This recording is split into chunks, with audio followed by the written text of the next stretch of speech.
Jamaica is not poor, it is pillaged. Poverty is a myth. Welcome to the SkyWalker channel again, people. This will be a cutting one. Many people might not like much of what I have to say, but I don't prefer to tell a lie than to admit to the truth. This is a no nonsense shoot to all the leaders in Jamaica. Our Jamaican leaders must now have more courage in their personal outlook. A conventional mindset is not necessarily salvation, and we are tired of choosing the best of the worst. We would love to improve on that this time. You may not see it my way, you might disagree, and that's fine with me. We must have the debate, not to prove ourselves smart, but to test our own opinions and sharpen the truth. To beg to differ is not always a call for enmity, people. It's simply a fair and decent call to autonomy. Autonomy is necessary. E- Every every people and every nation must have their own autonomy. And failure to demand it will be a crime. That's the crime. A pussyfooting around crime, and we don't have a second more of time for that. Hmm? That kind of crime. The pussyfooting around one. Those that claim to be your friend, that always come to find ways to demand what's yours without considering that you should benefit from your own, like these parasitical colonizers, will never change until change itself confronts them in this time. The change will not come from within them. They have been doing this for thousands of years to us, and billions, not millions, billions of us have been murdered over the last 6,000 years, right? They have been doing it and they have not changed. They will not change. Hmm? The change will not come from within them. The powers will come from without, and those powers will be too mighty for them to face. Our part will not be involvement. No, we won't be like involved. We will only see with our eyes. We will see the judgment with our eyes, but it won't come from our hands. It will come from the weather of the cosmic. And so, neither will we expect any more good friendship or good partnership from them as if we are idiots or something. That's part of our weakness, is that we still want or will ourselves to expect good partnership from them. Our friendship. We expect to have good friendship from them while they will not change. We are in a one sided relationship with empire, and we are the friends in that relationship while they are the enemies in that same relationship. But we are trying to act like we don't know. Those days have ended, people. If we cannot live while we are alive, then why fear anything in this life? Stand up and demand what is yours. We are not stealing from anyone. We are not going around the world and attacking other people's sovereign for gold and oil. God has, in this season, favored us. So we must be brave. Because why must we fear? Our golden age begins, people. People, that's something to cheer about. You hear what I just said? I said our golden age begins. How long has Skywalker been telling you these seasons? Hasn't it been so long before it came? Like for many years. Our ancestors have brought us through the cosmic channel of Heaven's Gate. The same thing I talked about that was coming from 2019 or about. We are going through Heaven's Gate, and it is time to determine on building our golden age. We are people with fear hearts. We are people with very fear hearts, and we are peaceful people, regardless of the violence that was poured around us, even by the hands of our own children. We are people with fair hearts, and we are not the beast. No, it is not us. So we must demand from our leaders that we must stop sucking the bitter distilled from parasites. The enemies want us to be poor and manipulable. They want to reduce and sustain our lives to not much more than the value of a piece of bread, and to keep the plantation going by use of our desperation against us. This is how even politicians control the youths and turn them into idiots at will. This idea was never ours, but it was started by the British molds among us. Remember Michael Manley? I keep telling you, do you want me to work out some of these spells? Just like the Bible. Let me not go there. And our leaders, successive governments, are complicit because, well, they are the politicians that work within the colonial template. Hmm? I am talking about sorcery and spell work. But many of you are Christians and you don't even read Revelations that say, by their sorceries were all nations deceived. I am explaining some of this way of sorcery to you. It's not magic. It's not abracadabra. It's something you can calculate because they are spell. Anything that is a spell is calculable. That is why science is possible because science works by spelling. That's why you have a formula. A formula is a spell. 1 plus 1 equal 2. And when you work it out, and if you work it out correctly as you speak, then it will manifest. What you speak or speak into being is not just with your lips, it is with your action. Because when that violent hammer strikes the nail, it is spoken into being that the roof holds, right? Because you're repairing your roof.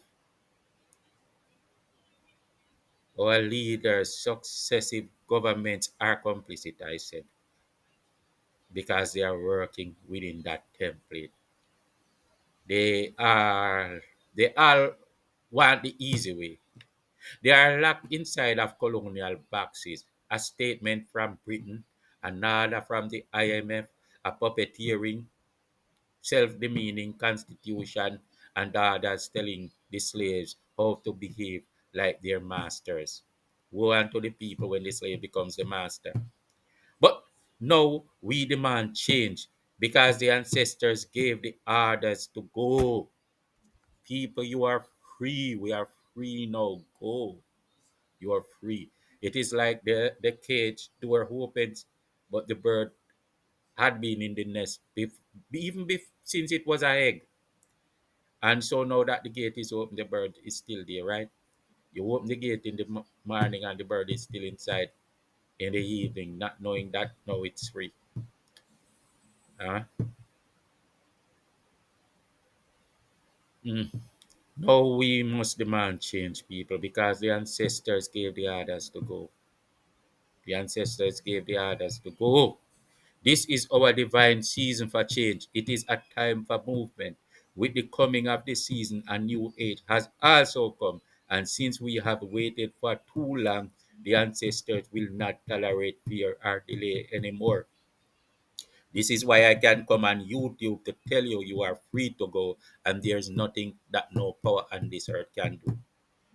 We eat roast breadfruit, yes, but we will not tolerate them in Parliament anymore. But especially, we will not tolerate molds from Britain sent here to put us and keep us straight jacketed. It is finished, people. It is time to start demanding. Remember, we are not hurting anybody, we are not attacking anyone. All we are doing is our own autonomy. Why should that be a threat to anyone? But yet, there are those that see our own autonomy, our own sovereign as a threat. Why? Because they are parasite. They appear on the earth like beast, like a beast. They have to find strength in someone else's weakness. They have to be the predator and you be the prey, subject on your needs and praying. Everyone, in a straight jacket at this time seems to be a puppet of some kind. They are from you, yes, they are from you, but not altogether of you. These jackets and ties. Maybe black people work better in army uniforms. I don't know. I saw that sign in Africa. Black leaders are black in the Sahel because they wear army uniforms. Is it? That's why? I don't know. I don't know. But black leaders in uniforms are doing quite well. They say Jamaica is poor. They pretend as if Jamaica is in dire straits and they want us to believe as if it's not, only that they do not have the guts to protect and demand what's ours, and neither do they have the care to do so while they serve their slave masters in every single rhetoric. But that poverty they suggest is a myth, a colonial lullaby sung by those who came to extract, not to empower. Jamaica is not poor. Jamaica is pillaged, and the receipts are geological, historical, and spiritual. And since we have our so-called own governments, but we are still so-called poor, it means that all our governments carry that mark of complicity. Some are only worse than others. None have ever had the balls to truly stand up and demand our sovereignty or deal with the fact of land reform for the children of the deserving. They are, they are resolute in standing with the empire. Before the flag change, the governors move like plantation ghost people. Before the flags move, the governors move like plantation ghost with pens. Mhm. In 1942, Sir Alfred Doncaster tested soil on his farm in Lidford, St. Anne. That test triggered a chain reaction. By 1952, the first shipload of bauxite left Jamaica. By 1957, we were the world's top producer. But the deals were linked in silence. Foreign companies carved out the land. The people were not consulted. The dirt left. The money left. The people stayed behind, landless, jobless, and silent. This is how you keep people dependent on you, and you can enslave them using their desperation against them. So called independence came, new flag, same extraction. We got virtual reality independence, but not liberation. Tourism rose, backside remained, and the IMF arrived like a new plantation overseer. Mangroves destroyed, beaches privatized. The workers still can't afford the hotels they clean. The minimum wage is not livable. The land is still not returned. The plantation is now a resort. The children of the enslaved are still locked out of everything, including the land they shed their own blood for.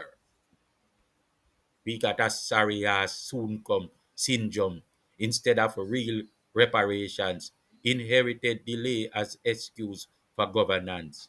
The true leaders were destroyed in every possible ways, and today it continues. They were forced to go and chop cane fields, but now the woodlands, while the puppets and slaves went to garden house, always overseen by the leftover children. The leftover children are zealous half-caste children of empire, are one mold sent directly from Britain, like Michael Manley, whom they claim was born here, as if that playbook isn't tired by now. They are running out of ideas and using the same damn playbook. But in our own brothers, we inherited third world governments with a soon come mentality. Every promise is delayed, every reform is deferred. Land reform soon come, livable wages soon come, reparations soon come. Or they say that the white man not ready for we yet, as if the white man is presiding over the land beneath our feet. and not them. They talk about reparations in terms of damages to distract us from seeing that true reparations is our ownership of our land. You hear what I said? The reparations is our ownership of our land, not money. Give back the people them the land, make them prosper. Give them back their land. Let them have their land. Stop putting genes in their way. Stop chopping them. Give them their land. They need land. That soon come bullcrap is taking longer than Jesus. My people, the reason they don't want us to own our land is because they are gatekeeping it for empire, so that the empire will always, by keeping it as crown land, have access to the rich minerals whenever they are ready to mine. So the locals, you who inherited it, is given a harder chance to own it. They put gins and red tape in your way, and they will steal it from you. Well, they stole a lot of land from our ancestors that they literally paid for, and now they call those children living on it as squatters. And I don't mean the white man is presiding over it. No, I mean your black brothers are presiding over it. Hmm? Whenever the mineral is found, it will serve the empire and you will only work for trifles. All our governments preside over this wickedness for the beast, and none of them have the balls to stop it. They behave as if, unlike every other man, they were only born with one ball, so they can't pluralize and say they have balls. And then there are these deceiving cults taught to them by empire, but it takes their connection away from their own people to that cult. They believe they found the secret and that the cult is better than their people. The empire holds that as sorcery over many that turn on their people from here to Africa and beyond. They sell their souls believing otherwise. Meanwhile, the people suffer with every delay the cost compounds. The government is not being torn down, it is being held accountable. The feet are dragging while the people are drowning. They say tourism brings wealth, but where is it? The workers are paid just enough to hardly survive, not to thrive. Hmm? Hmm? The profits return to foreign banks. Our coastlines erode. Our people are denied access to ancestral waters. The hotels rise, the mangroves fall, and the people are locked out of paradise. Our people are in slavery, and our leaders have no balls. Well, they seem to believe that they only have one, so they cannot shoulder up and speak what they must when they have to, and they hide everything from the people, which is disrespecting sovereignty, because that's the way of empire. So who is empire now? Who is empire now? Bauxite is not just a mineral, it's a wound. The mining has stripped our soil, poisoned our rivers, and left scars across the land. The companies profit, the people inherit asthma, drought, and displacement. The government signs deals, the people sign petitions, and still the trucks roll in, still the red dirt leaves, still the land is not returned. The IMF is not a partner, it's a leash. Debt restructuring becomes debt dependency. Austerity becomes starvation. Meanwhile, media sovereignty is compromised. The media is owned by the colonizers. The media is owned by the colonizers. I said the media is owned by the colonizers. Are their children, our parents? It is owned by the colonizers too, or by one or some of their patsies, or it is owned by one of the colonizers. I don't know which one, but I know how the system works. When you go and research, you will say, I told you so. They will build private sector plans with interest to fund our stagnation, or they will fund it themselves. The media is nothing but an arm of empire. The truth is filtered, the signal is dampened, the archive is distorted. Anyone who is sympathetic towards the people will be fought as hard as they fought Marcus Garvey. Once you have pity, once you are sympathetic towards the people, you will be fought as hard as they fought Marcus Garvey. Andrew Holness made decisions that they see as rogue. He made decisions that they see as rogue ones from their perspective because it was giving the people too much power, too much relief, which would make them less manipulable. We need a government to stand up for the people without leaving them in the dark. The day that happens will be a great one. We need media that reflects the people, not just the press releases. Reparation must begin with land. It's almost all about land, not apology, not ceremony, land. The children of the enslaved must be given space to build, to farm, to be independent. That's what you give them when you give them land. Just because the land was available, I cut so many bananas and plantains recently and had to be giving some away. That's abundance. That's a hint of what true independence can look like, but it's too much power for people that they want to use as slaves to serve their empire and mine the resources they steal from us, are those they want to brainwash into being plain criminals and destabilizing our country some more. We need to not just survive, but restart. Start at the beginning. The plantation must be dismantled, not renamed, and not one government, not even the present one, has dared to speak of land return and do much or anything about it. This is not just economic theft, it's spiritual violation. The ancestors are watching.